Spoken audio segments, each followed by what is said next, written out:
The night shift at the Alaska Research Facility was usually quiet. Tom Walker liked it that way. The empty hallways and humming machines gave him peace of mind as he made his rounds, checking equipment and fixing whatever needed to be fixed. At 42, he had spent enough years dealing with people to appreciate the silence. But tonight was different. The first sign came from its handheld meter, which started beeping like crazy near the basement level. Tom frowned at the readings. The energy spikes made no sense. They were off the charts, and the pattern looked like nothing he'd ever seen before. "Great," he muttered, adjusting his tool belt. Probably another blown fuse from those scientists and their experiments. He headed down the metal stairs, his footsteps echoing in the empty stairwell. The basement was colder than usual. Tom's flashlight beam cut through the darkness, revealing the rows of utility rooms and storage spaces. The beeping from his meter grew louder as he approached the janitor's closet at the end of the hallway. That's when he heard it. A crash, followed by what sounded like cursing, but in a language he'd never heard before. Tom reached for the door handle, expecting to find maybe a raccoon that had somehow gotten in, or perhaps one of the newer research assistants who had gotten lost. He turned the handle and pulled. What he found instead would change his life forever. There, tangled in mop strings and covered in cleaning solution, was a woman. But not just any woman. Her skin had a slight purple tint that seemed to shimmer in the flashlight beam, and her hair, if you could call it that, looked like strands of flowing silver light. She wore what appeared to be some kind of high-tech suit, now thoroughly soaked with pine sol. She looked up at him with eyes that were definitely not human. They were completely silver with no pupils, yet somehow managed to convey absolute royal indignation. "You will assist me immediately," she commanded in perfect English, though her voice had an odd musical quality to it. "I am Princess Luna of the Star Empire, and this situation is entirely beneath my dignity." Tom stood there for a moment, processing what he was seeing. Then, despite his best efforts, he started to laugh. The princess's silver eyes narrowed. "You dare mock my predicament." "I'm sorry, Your Highness," Tom managed to say between chuckles. "But you have to admit, this isn't exactly how first contact between our species should go." He stepped into the closet and began carefully untangling the mop strings from her elaborate outfit. "I'm Tom Walker, by the way, maintenance engineer. Mind telling me how a princess from the stars ended up in our cleaning supplies?" Luna huffed, but allowed him to help her. "We were testing new teleportation technology. It was supposed to be a simple demonstration of our superiority over lesser civilizations. Clearly, there were unforeseen complications. Lesser civilizations, huh?" Tom reached up and unhooked a bottle of window cleaner that had somehow gotten tangled in what looked like a very expensive piece of alien technology on her wrist. "And how's that working out for you?" "This is merely a temporary setback," she insisted, then winced as she tried to move. "Though I admit your cleaning solutions are more potent than expected. And these primitive cleaning tools are remarkably easy to become entangled in." Tom noticed her communication device was sparking slightly. "Your people coming to get you. My personal guard is attempting to locate me." But she hesitated, looking somewhat embarrassed. "Your planet's electromagnetic field is interfering with our tracking systems. They estimate it will take several hours to penetrate what they call your primitive atmospheric interference. So, you're stuck here with us primitives for a while." Tom grinned as he finally freed the last mop string. "Well, Your Highness, welcome to Earth. Would you like a tour of our primitive facility while you wait? We even have indoor plumbing." Luna stood up, trying to maintain her royal dignity despite being dripping with cleaning solution. "I suppose I have no choice but to accept your hospitality." She paused, then added with genuine curiosity, "What is indoor plumbing?" Tom just smiled. This was definitely not how he expected his night shift to go. After helping Luna get cleaned up in the facility's bathroom, which she declared surprisingly functional for primitive technology, Tom faced his next challenge, keeping an alien princess entertained while waiting for her rescue. "I suppose I should eat something," Luna announced, looking around the break room with obvious doubt. though I'm not sure your Earth food would be suitable for someone of my status. Tom opened the break room refrigerator. Well, Your Highness, we've got leftover pizza from the day shift, or I could make you a sandwich. Pizza. Luna's silver eyes narrowed. What manner of sustenance is that? Tom pulled out the pizza box and opened it. Only humanity's greatest contribution to the universe. It's food that's so good, we haven't changed the recipe much in hundreds of years. Luna peered into the box, her nose wrinkling at the sight of the pepperoni pizza. You expect me to eat this? Flat circle of substances. Trust me, Tom said, putting 2 slices in the microwave. Sometimes the simplest things are the best. While the pizza heated up, Luna tried to use her wrist device again. Sparks flew from it, and she jumped back with an unprincess-like yelp. Your planet's magnetic field is completely disrupting our technology, she complained. How do you primitives even function with all this electromagnetic interference? Tom handed her a plate with the warmed pizza. We adapt. Try the pizza before judging Earth technology. Luna stared at the pizza as if it might attack her. Finally, with great reluctance, she picked it up the way Tom showed her and took a tiny bite. Her silver eyes widened. This is. She took another, bigger bite. This is actually quite good. How did you primitives create such a delicious combination of flavors? We're full of surprises, Tom grinned, eating his own slice. And you might want to stop calling us primitives. We may not have teleporters, but we've come pretty far in a short time. Luna was too busy devouring her pizza to respond.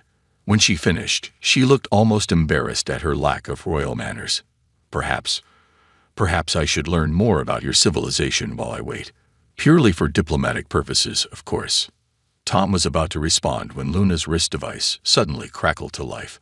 A voice spoke in that musical alien language, and Luna's face grew serious. My guards say they're having trouble pinpointing my location, she translated. Your planet's electromagnetic field is more complex than our initial scans indicated. They say it could take longer than expected. How much longer? Perhaps a day, maybe more. Luna looked worried for the first time. They also detected some unusual activity in orbit. They think we might not have been the only ones to notice my teleportation signature. Tom straightened up. What do you mean? There are others who would be very interested in finding a Star Empire princess alone on an unprotected world, Luna said quietly.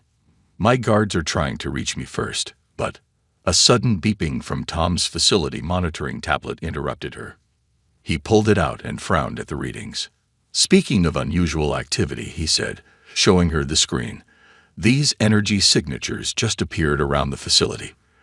They look a lot like the ones I detected when you arrived. Luna's face turned a paler shade of purple. Those are not my people's ships. She stood up quickly. We need to leave. Now. Leave? Why? What's out there? Luna grabbed Tom's arm with surprising strength. Because if those are who I think they are, this facility won't be safe for much longer. And since you're primitive, since Earth isn't officially under Star Empire protection yet, they won't care who they hurt trying to get to me.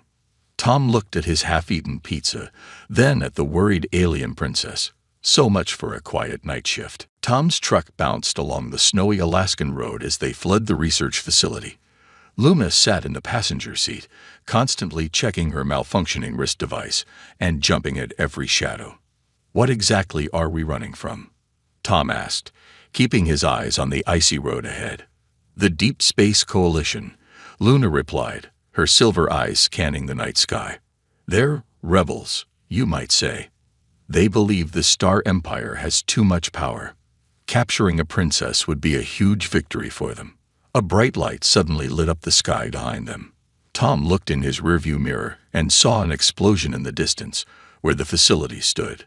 They're destroying the building. Luna gasped. Good thing everyone's gone for the weekend, Tom said grimly. But we need to get somewhere safe. I have a cabin about 20 miles from here. It's off the grid. No electricity to trace. Luna looked at him in horror. No electricity. How do you survive? You'd be surprised, Tom smiled.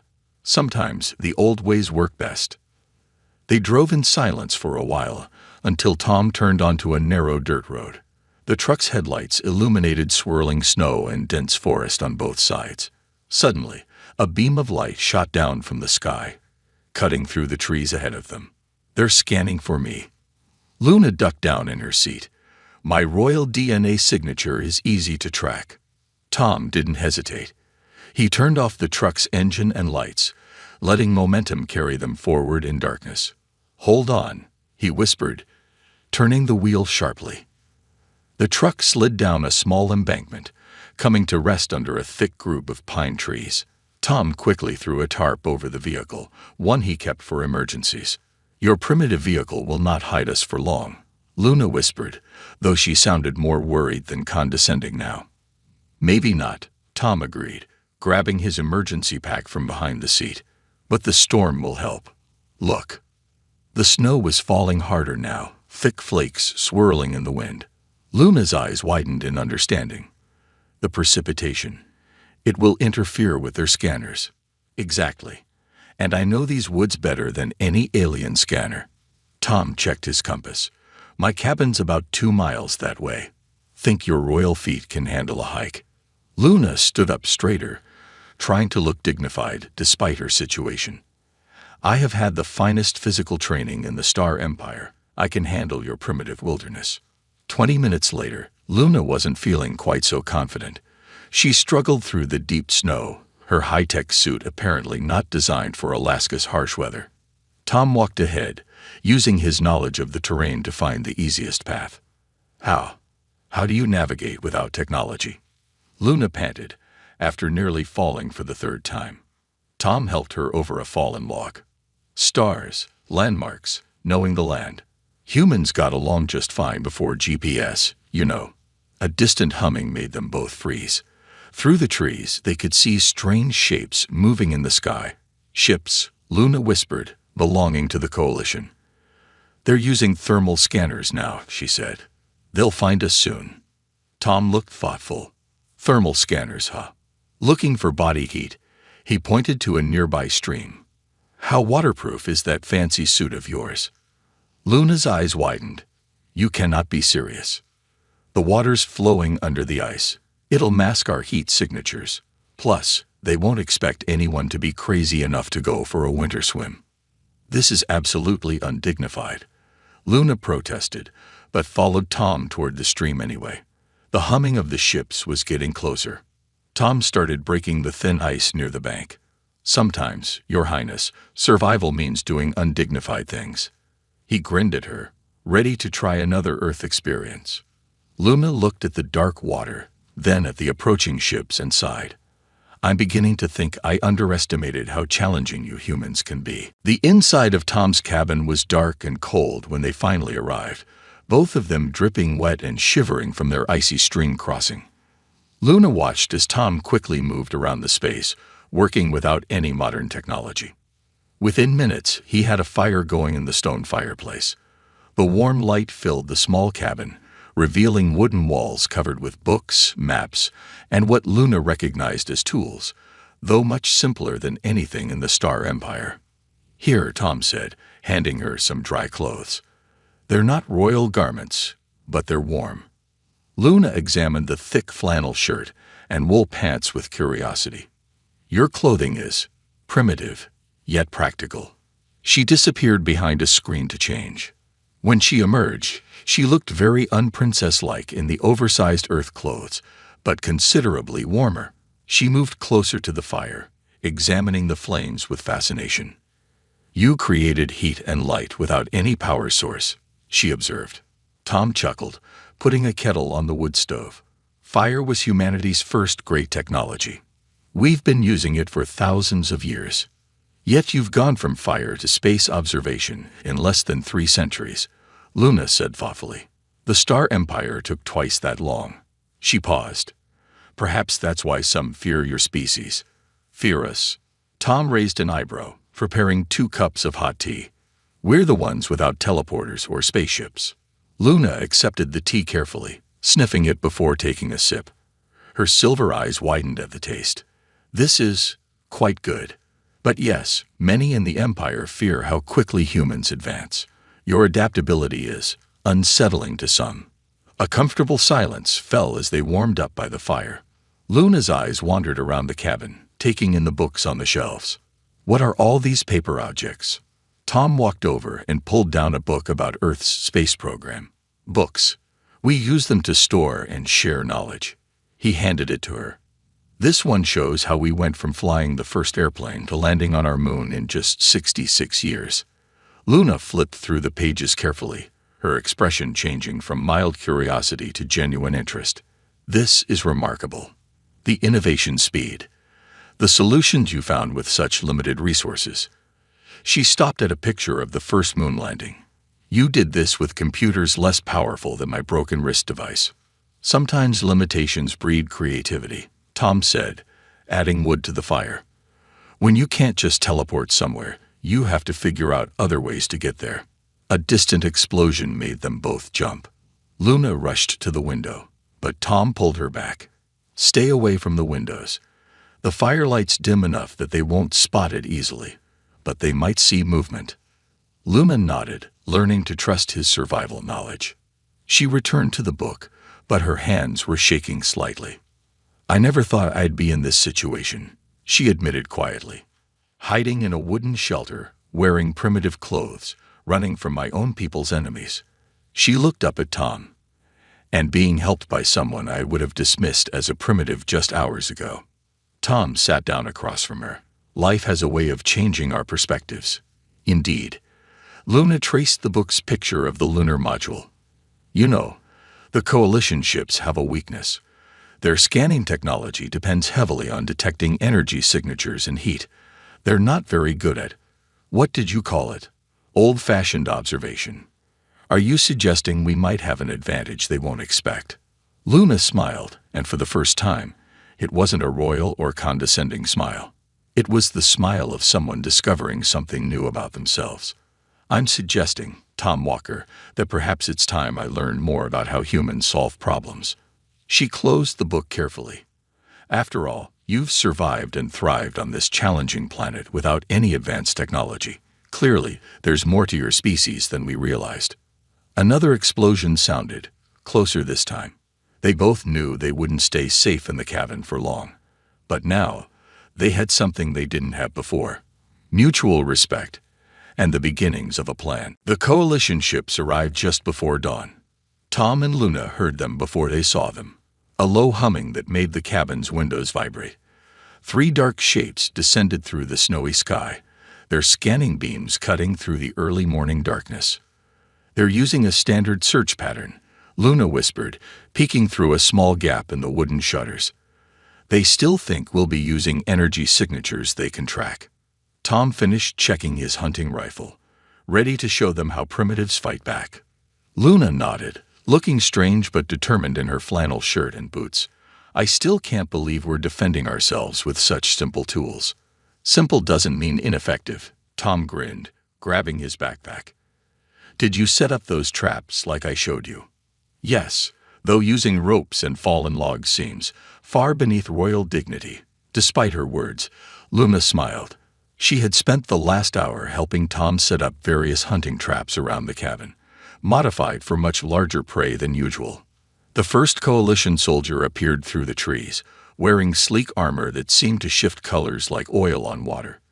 They carried what looked like advanced energy weapons, but moved cautiously through the deep snow, clearly uncomfortable in Earth's environment. Tom watched them approach through his rifle scope. They're not used to dealing with weather like this. See how they're struggling in the deep snow. Luna nodded.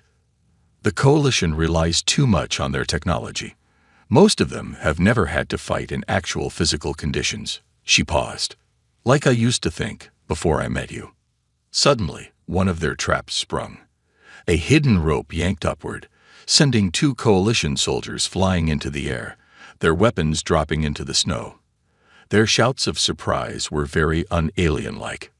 Now, Tom shouted, firing his rifle at the fallen weapons, disabling them in puffs of snow and sparks.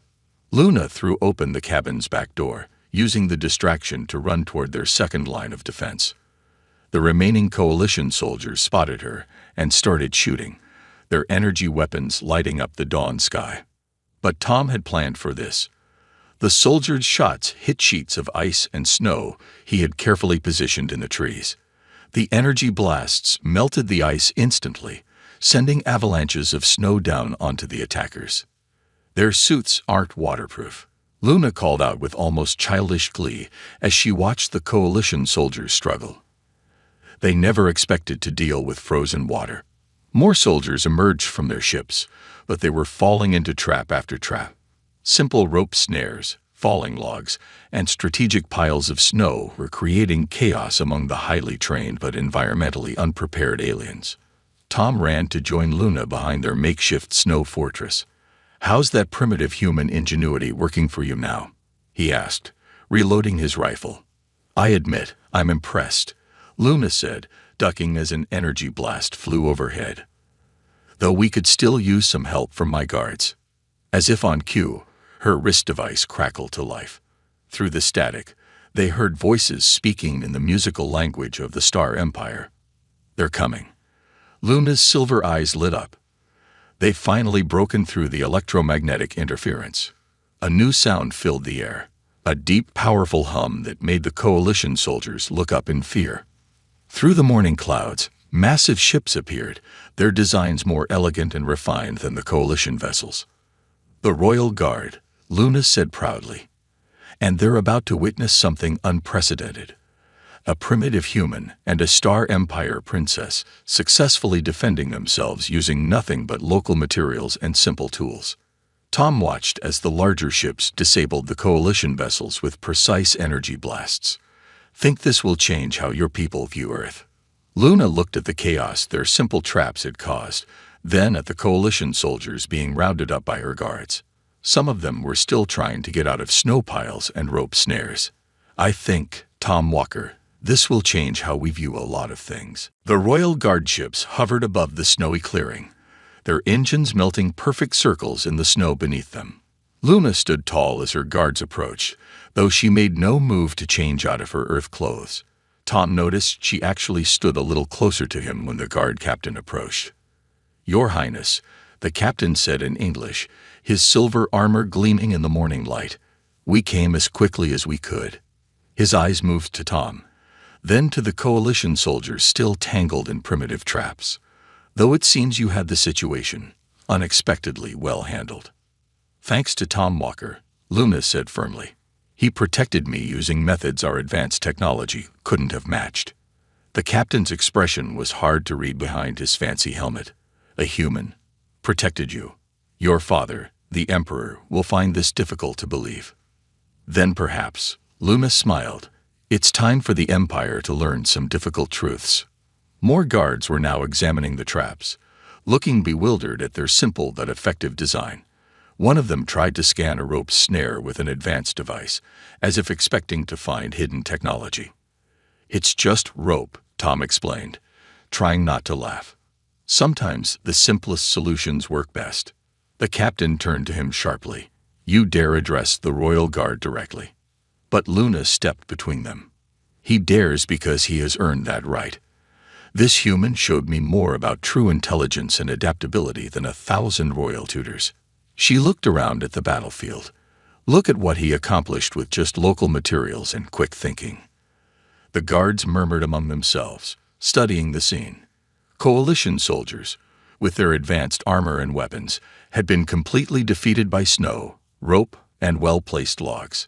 It went against everything they believed about primitive species. "Your Highness," the captain said carefully, "the Emperor sent us with orders to bring you home immediately, and eliminate any primitive witnesses to maintain secrecy." Tom tensed, but Luna's laugh surprised everyone. "Eliminate him. Good luck." She picked up a nearby stick and drew a line in the snow. "Step over this line, Captain. Try to capture one simple human. But know that if Tom Walker could defeat a coalition attack force with just rope and snow, imagine what he could do to you." The captain looked at the line in the snow, then at Tom's calm expression, and finally at the coalition soldiers being untangled from their primitive but effective traps. For the first time, Uncertainty showed in his posture.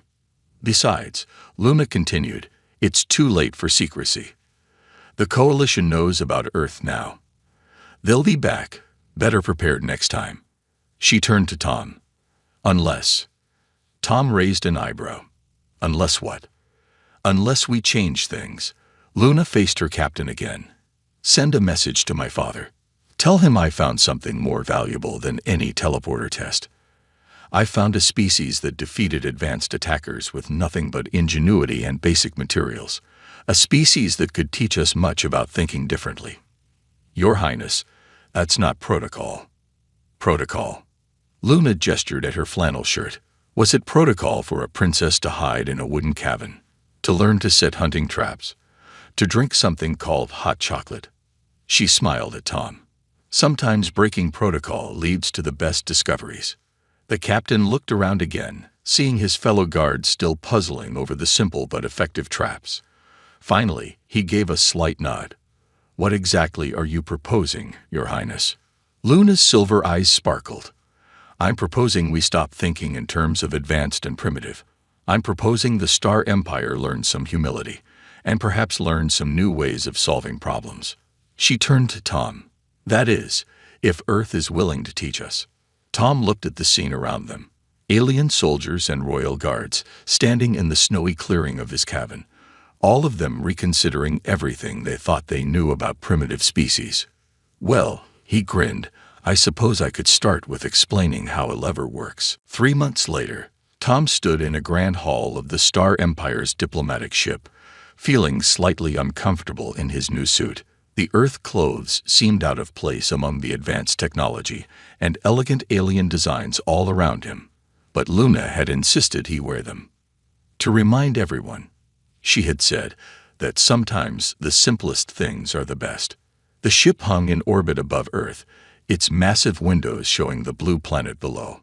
After weeks of careful negotiations, this was the day of the first official meeting between Earth's representatives and the Star Empire. Luna stood at the front of the hall, wearing her royal garments but with one noticeable addition, a simple flannel shirt collar visible beneath her elaborate robes. She caught Tom's eye and winked. Members of the Imperial Court, she addressed the gathered aliens, her voice carrying across the hall. 3 months ago, I found myself in an embarrassing situation on Earth. I was tangled in primitive cleaning tools, rescued by a maintenance worker, and forced to hide in a wooden shelter. Murmurs rippled through the crowd. Some of the court members looked scandalized. But that experience taught all of us, an important lesson. Luna gestured to where Coalition prisoners were being led in, still bearing marks from their snowy defeat. These rebels attacked us with the most advanced weapons in the galaxy, and they were defeated by rope, snow, and quick thinking. She walked over to a table covered with simple Earth tools, a lever, a pulley, a wheel. Next to them sat advanced alien devices that did similar jobs with much more complexity. The humans have something we've begun to lose, Luna continued. They understand the basic principles behind everything they build. When their technology fails, they don't panic. They adapt. They find new solutions, simple solutions, that often work better than complex ones. Tom watched as she picked up a simple rope. This defeated trained Coalition soldiers. Not because it was advanced, but because it was used cleverly. She smiled. And now, the Star Empire has a choice. We can dismiss humans as primitive, or we can learn from them. The Emperor himself stood up. And what exactly can we learn from them, daughter? Luna's silver eyes sparkled. Everything, father. How to think creatively. How to solve problems without relying only on technology. How to, she grinned, get out of a tangled mess of mop strings. Laughter rippled through the court, breaking the formal atmosphere. Which is why, Luna continued, I propose we create a new position, Earth Ambassador to the Star Empire. And I nominate Tom Walker for the role. Tom tried not to look too surprised, though they had discussed this earlier. The Emperor studied him thoughtfully. A maintenance worker as ambassador. A human, Luna corrected, who showed us that wisdom doesn't always come in advanced packages. She held up her wrist device, now repaired. Our technology is wonderful, Father. But Tom taught me that understanding basic principles, truly understanding them, is more valuable than any advanced device. The Emperor was quiet for a long moment. Then he smiled. Perhaps you're right. He turned to Tom. Ambassador Walker, your first task will be to establish a cultural exchange program. It seems we have much to learn from each other. Tom stepped forward, thinking about how much had changed since he opened that utility closet door 3 months ago. Thank you, Your Majesty. I suggest we start with something simple. He grinned at Luna. Perhaps I could teach your engineers how to make a better mop. Luna laughed, a sound that made several court members stare in shock. And I can teach Earth about advanced space travel. Though, she added with a twinkle in her eye, perhaps we should work on making our teleporters a bit less likely to land princesses in cleaning closets. As the formal ceremony began, Tom looked out at Earth floating below. Sometimes the biggest changes started with the smallest things, like opening a door and finding an alien princess in an unexpected situation. He just hoped the Star Empire was ready for more Earth-style solutions to their problems. After all, he had a lot of simple tricks left to teach them.